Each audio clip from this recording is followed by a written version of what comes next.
शील प्रभुपाद की जय, गुरु गौरांग की जय। कल के सत्र में हमने सुना था जयपुर में जो राधा दामोदर मंदिर है वो किस तरह से निर्माण हुआ, किन्होंने निर्माण कराया, वहाँ पे भगवान को कैसे पहुँचाया गया। साथ ही साथ वृंदावन में जो राधा दामोदर मंदिर है उसका कार्यभार पूरा जीव गोस्वामी संभालते थे। तो उससे संबंधित जो भी जानकारी थी वो हमने श्रवण की। समस्त वैष्णवों के आचार्य श्री चैतन्य चरितामृत आदि लीला 10वां अध्याय श्लोक क्रमांक 85 में श्रील प्रभुपाद लिखते हैं, वृंदावन में श्रील रूप गोस्वामी तथा श्रील सनातन गोस्वामी के तिरोभाव के पश्चात श्रील जीव गोस्वामी बंगाल, उड़ीसा तथा संपूर्ण विश्व में समस्त वैष्णवों के आचार्य बन गए तथा वे ही थे जो अधिकतर उन्हें भक्ति योग में मार्गदर्शन प्रदान किया करते थे। तो जितने भी वैष्णव हैं उनके आचार्य कौन बने? जीव गोस्वामी बने। रूप गोस्वामी, सनातन गोस्वामी के तिरोभाव के पश्चात जीव गोस्वामी को उड़ीसा, बंगाल, संपूर्ण विश्व के समस्त वैष्णवों का आचार्य बनाया गया और जीव गोस्वामी अधिकतर इन वैष्णवों को भक्ति योग में मार्गदर्शन प्रदान करते थे। श्रील रूप गोस्वामी के तिरोभाव की अल्प अवधि के उपरांत श्रील जीव गोस्वामी ने एक विश्व वैष्णव राज्य सभा की स्थापना की। यह एक प्रकार का विद्यालय अथवा औपचारिक सभा थी जिसमें संस्कृत की शिक्षा दी जाती थी तथा जिसका आधार था उनकी स्वयंकृत हरिनामामृत तथा गोस्वामियों के भक्ति ग्रंथ, धार्मिक लेख, उदाहरण स्वरूप भक्ति रसामृत सिंधु, बृहद भागवतामृत तथा उज्ज्वल नीलमणि। जीव गोस्वामी के प्रथम छात्रों में थे नरोत्तम दास ठाकुर, श्रीनिवास आचार्य तथा श्यामानंद प्रभु, जो कि जीव गोस्वामी के संग रहते थे तथा उनसे निरंतर श्रवण करते थे। तो रूप गोस्वामी जब शरीर त्यागे, तुरंत उनके शरीर त्यागने के पश्चात श्री जीव गोस्वामी ने एक विश्व वैष्णव राज्य सभा की स्थापना की जिसमें एक बड़ा विद्यालय बनाया गया। उसमें संस्कृत की शिक्षा दी जाती थी और उस संस्कृत की शिक्षा का आधार था उनकी हरिनामामृत और गोस्वामी के द्वारा लिखे गए भक्तिमय ग्रंथ जिसमें भक्ति रसामृत सिंधु, बृहद भागवतामृत, उज्ज्वल नीलमणि पढ़ाया जाता था। जीव गोस्वामी के प्रथम छात्रों में से थे नरोत्तम दास ठाकुर, श्रीनिवास आचार्य, श्यामानंद प्रभु।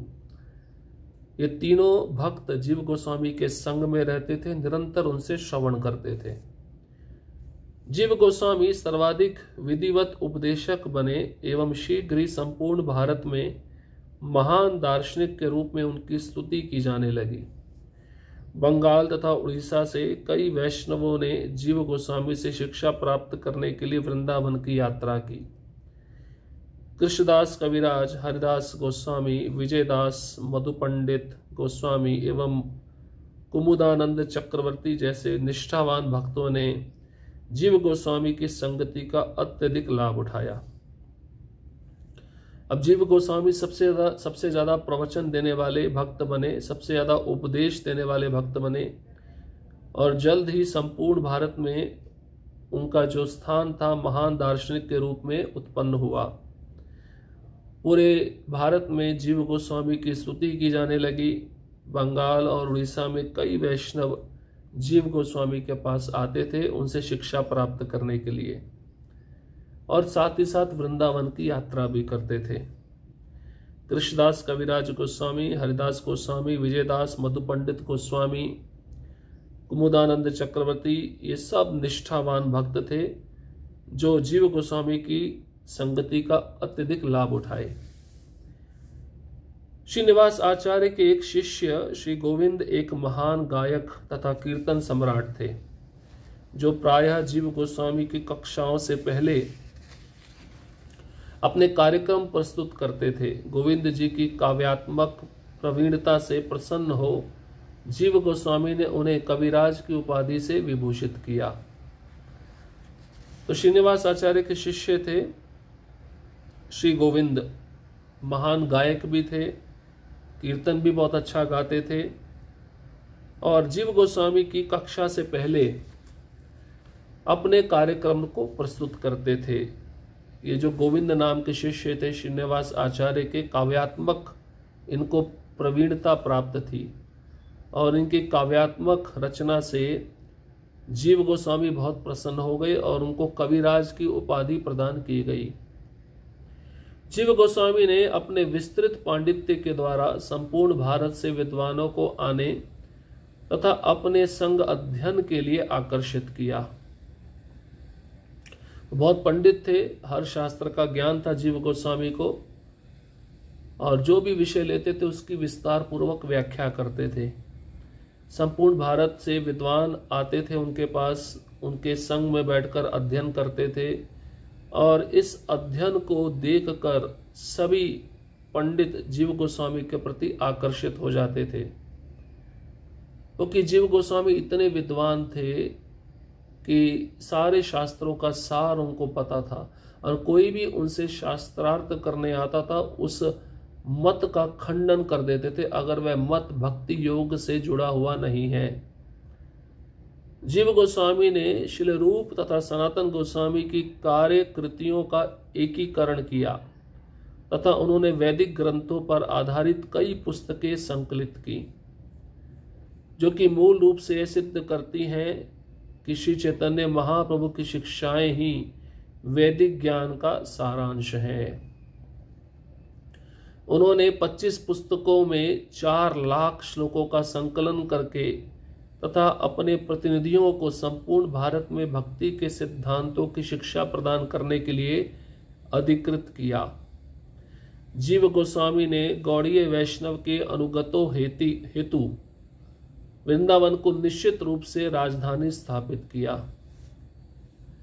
अब जीव गोस्वामी ने क्या किया, रूप गोस्वामी सनातन गोस्वामी के द्वारा लिखी गई जितनी भी पुस्तकें थी उनको इकट्ठा किया और उनको पढ़ा और उनका सारांश निकाला, एकीकरण किया और वैदिक ग्रंथों पर आधारित उन्होंने कई पुस्तकें लिखी जो मूल रूप से शुद्ध भक्ति को स्थापित करती थी और जिनका उद्देश्य था चैतन्य महाप्रभु की शिक्षाएं, जो सभी वैदिक ज्ञान का सारांश है, निष्कर्ष है। तो लगभग जीव गोस्वामी ने 25 पुस्तकें लिखी और उन 25 पुस्तकों में 4 लाख श्लोक उन्होंने लिखे और इसके पश्चात अपने शिष्यों को, अपने प्रतिनिधियों को संपूर्ण भारत में भेजा एक ग्रंथ लेकर भक्ति के सिद्धांतों की शिक्षा प्रदान करने के लिए उनको संपूर्ण भारत के कोने कोने में भेजा, जिससे हर एक लोग इन भक्ति व ग्रंथों को पढ़कर अपने जीवन का उद्देश्य समझ सकें।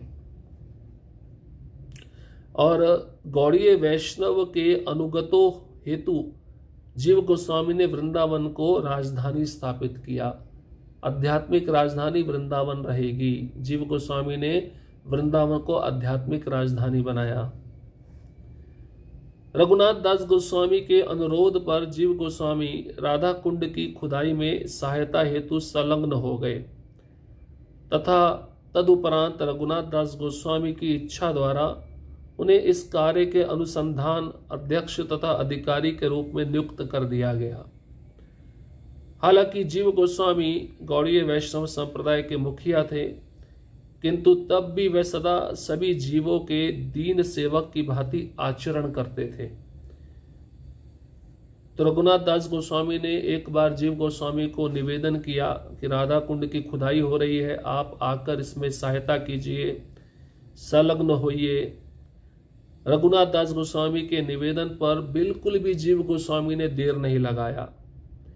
रघुनाथ दास गोस्वामी की इच्छा को समझकर जीव गोस्वामी तुरंत इस कार्य के अनुसंधान अध्यक्ष और अधिकारी रूप में नियुक्त कर दिए गए। और खाली अधिकारी नियुक्त नहीं किए गए, साथ ही साथ वे वहां पे जाकर खुदाई में मदद भी करते थे। जबकि उस समय जीव गोस्वामी महान विद्वान गौड़ीय वैष्णव संप्रदाय के मुखिया थे, तब भी उनका जो हृदय है दीनहीन जीवों के प्रति सेवक की भांति आचरण करता रहता था। एक भक्त भले ही कितना बड़ा विद्वान पंडित क्यों ना हो जाए, कितना ऊंचा पद क्यों ना प्राप्त कर ले, सच्चे भक्त का लक्षण है कि अपने से छोटों को हमेशा भक्ति में आगे बढ़ने के लिए मदद करना। अगर ये भावना उच्च भक्त में है तब उसका पद प्राप्त करना, पद पे रहकर सेवा करना योग्य है।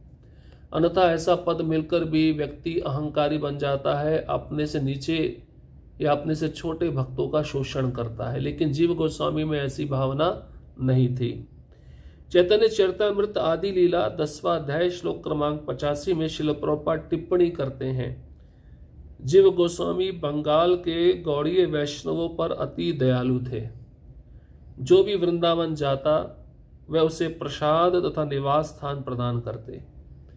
तो इतने महान आचार्य होकर, इतना ऊंचा पद प्राप्त करके, गौड़ीय वैष्णव के प्रमुख आचार्य पद को स्वीकार करते हुए जीव गोस्वामी जो भी वैष्णव बंगाल से वृंदावन आता था उस भक्त के लिए प्रसाद का नियोजन करना, उस भक्त के लिए रहने की व्यवस्था करना स्वयं जीव गोस्वामी प्रत्यक्ष करते थे। ऐसा नहीं कि किसी दूसरे भक्त को बोल दिया तुम उस भक्त का प्रसाद का नियोजन कर दो, उसके रहने की व्यवस्था कर दो, नहीं, स्वयं करते थे।